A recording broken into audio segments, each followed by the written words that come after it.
ஆர்சிபியில் பார்த்தோம்னா எல்லாரும் ஜாமீனில் நல்லது கெட்டதுன்னு எது எதுக்கோ வருவாங்க. ஒருத்தர் வந்து ஜாமீனில் ஐபிஎல் விளாட வந்திருக்காரு. எஸ் தயாள் என்னடா இவர் டீமில் வச்சுட்டு எடுக்காமல் இருக்காங்களே, இவர் பிளேயிங் லெவலெல்லாம் ஆடுவாங்களான்னு பார்க்கும்போது ஒரு வழியாக என்னன்னு தெரில. லாஸ்ட்டில் அவரே வந்து பர்சனல் ரீசன்ஸுக்காக நான் இந்த சீசன் விளையாடலன்னு வெளியில் போயிட்டு தான் சொல்கிறாங்க.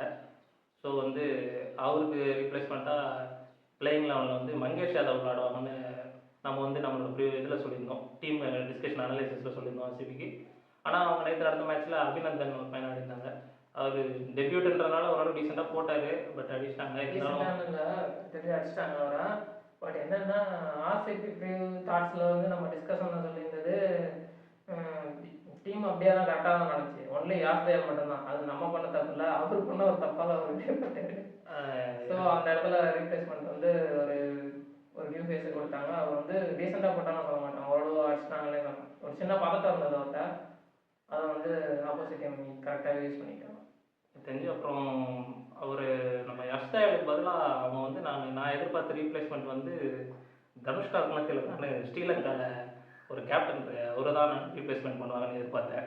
ஏன்னா ஏன் அவர் வந்து பேட்ஸ்மேன் ஆச்சு, இவர் பவுலர் ஆச்சு, எப்படி ரீப்ளேஸ்மெண்ட் பண்ணுவாங்கன்னு கேட்டிங்கன்னா உனக்கு எதாவது ஐடியா இருக்கா? இது ஏன் தனுஷ்கா குணத்திலக்கா ரீப்ளேஸ்மெண்ட் பண்ணுவாங்க? உங்களுக்கு யாருக்காவது தெரிஞ்சுன்னா கமெண்ட்டில் வந்து கெஸ் பண்ணுங்கள்.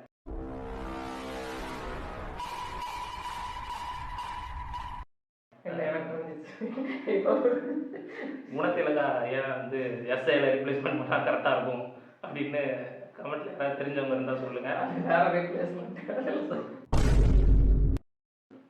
இப்போ என்னன்னா யஷ்தயால் வந்து இப்போ ரிங்கு சிங் எவ்வளோ பெரிய ஆளுனா யஷ்தயாலே அரெஸ்ட் பண்ணியிருக்காரு ரிங்கு சிங். ஏன் அப்படி சொல்கிறேன்? அந்த ரிங்கு சிங் ஒரு ஓவரில் 5 6 அடிச்சு ஜெயிச்ச மேட்ச்ல வந்து அந்த லாஸ்ட் ஓவர் போட்டது வந்து யஷ்தயால் தான். ஸோ யஷ்தயாலே